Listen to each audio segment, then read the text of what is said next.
കേരളം ആസ്ഥാനമാക്കിയുള്ള അൽഹിന്ദ് എയറിന് വിമാന കമ്പനി തുടങ്ങാനുള്ള കേന്ദ്രാനുമതി ലഭിച്ചു. യുഎഇയിലെ മലയാളി പ്രവാസികളെ സംബന്ധിച്ചിടത്തോളം ഏറെ ആശ്വാസവും സന്തോഷവും പകരുന്നതാണ് ഈ റിപ്പോർട്ട്. യാത്രക്കാർക്ക് താരതമ്യേന കുറഞ്ഞ നിരക്കിൽ സേവനം ലഭ്യമാക്കുക എന്നതാണ് തങ്ങളുടെ ലക്ഷ്യമെന്ന് അൽഹിന്ദ് ഗ്രൂപ്പ് ചെയർമാൻ മുഹമ്മദ് ഹാരിസ് ഖലീജ് പറയുന്നുണ്ട്. 3 പതിറ്റാണ്ടിലേറെയായി ട്രാവൽ ഇൻഡസ്ട്രിയിൽ പ്രവർത്തിക്കുന്ന അൽഹിന്ദ് ഗ്രൂപ്പിന് ഇന്ത്യയിൽ ആഭ്യന്തര വിമാന കമ്പനി ആരംഭിക്കുന്നതിന് ആവശ്യമായ അനുമതിയാണ് ലഭിച്ചിരിക്കുന്നത്. കഴിഞ്ഞയാഴ്ച ഞങ്ങൾ കൊച്ചിൻ ഇന്റർനാഷണൽ എയർപോർട്ട് ലിമിറ്റഡിലെ ഉദ്യോഗസ്ഥരുമായി കൂടിക്കാഴ്ച നടത്തിയിരുന്നു. വിമാനത്താവളത്തിൽ ലാൻഡിംഗ് അനുമതിക്ക് ആവശ്യമായ എല്ലാ രേഖകളും ഞങ്ങൾ സമർപ്പിച്ചുവെന്നാണ് അദ്ദേഹം പറഞ്ഞത്.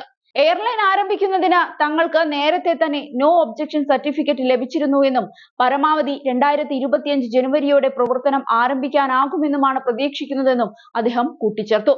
3 ATR 72 ടർബോ പ്രോപ്പ് വിമാനങ്ങളുമായാണ് അൽഹിന്ദ് എയർലൈൻ ആരംഭിക്കുന്നത്. തുടക്കത്തിൽ ഇന്ത്യൻ നഗരങ്ങളിൽ മാത്രം സേവനം നൽകുന്ന കമ്പനിക്ക് അതിവേഗം വിപുലീകരിക്കാൻ പദ്ധതിയുണ്ട്. 20 വിമാനങ്ങൾ ലഭിച്ചു കഴിഞ്ഞാൽ അന്താരാഷ്ട്ര പ്രവർത്തനങ്ങൾ ആരംഭിക്കുമെന്നും തങ്ങളുടെ ആദ്യ ലക്ഷ്യസ്ഥാനം UAE ആയിരിക്കുമെന്നും കമ്പനിയുടെ വക്താവ് സ്ഥിരീകരിച്ചിരുന്നു. ഞങ്ങൾക്ക് ഈ മേഖലയിൽ വർഷങ്ങളായി പ്രവൃത്തി പരിചയമുണ്ട്.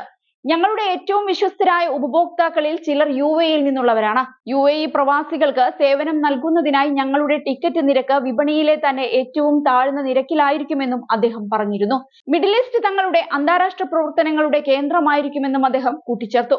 അന്താരാഷ്ട്ര പ്രവർത്തനങ്ങൾ ആരംഭിക്കുന്നതിന് കൃത്യമായ സമയപരിധി നിശ്ചയിച്ചിട്ടില്ലെങ്കിലും കമ്പനി അത് എത്രയും വേഗം ലക്ഷ്യത്തിലെത്തിക്കുമെന്നും അദ്ദേഹം കൂട്ടിച്ചേർത്തു. മുൻപ് ഇന്ത്യയിലെ ആകാശ് എയർലൈൻ അതിന്റെ ആഭ്യന്തര എയർലൈൻ ആരംഭിച്ച് 17 മാസത്തിനുള്ളിൽ അന്താരാഷ്ട്ര പ്രവർത്തനങ്ങൾ ആരംഭിച്ചിരുന്നു എന്നും അദ്ദേഹം ചൂണ്ടിക്കാട്ടിയിട്ടുണ്ട്. മിഡിൽ ഈസ്റ്റ് റൂട്ടുകൾക്കായി ഗ്രൂപ്പ് എയർബസ് A320 പ്രവർത്തിപ്പിക്കുമെന്നും കുറഞ്ഞ ചിലവ് നിലനിർത്താൻ കമ്പനി ചുരുങ്ങിയ എണ്ണം ജീവനക്കാരെ മാത്രമേ നിയമിക്കുകയുള്ളൂവെന്നും വക്താവ് അറിയിച്ചിരുന്നു.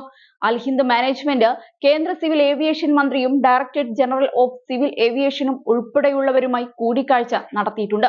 ഇരുവരും പദ്ധതിക്ക് പൂർണ്ണ പിന്തുണ വാഗ്ദാനം ചെയ്തിരിക്കുകയാണ്. കേരളം ആസ്ഥാനമായി പ്രവർത്തിക്കുന്ന അൽഹിന്ദ് ഗ്രൂപ്പ് ടിക്കറ്റിംഗ്, ടൂർ പ്രവർത്തനങ്ങൾ, ചാർട്ടുകൾ, ഹോട്ടൽ ബുക്കിംഗ്, വിസ സേവനങ്ങൾ എന്നിവയുൾപ്പെടെ വിവിധ മേഖലകളിൽ സാന്നിധ്യം അറിയിച്ചിട്ടുണ്ട്.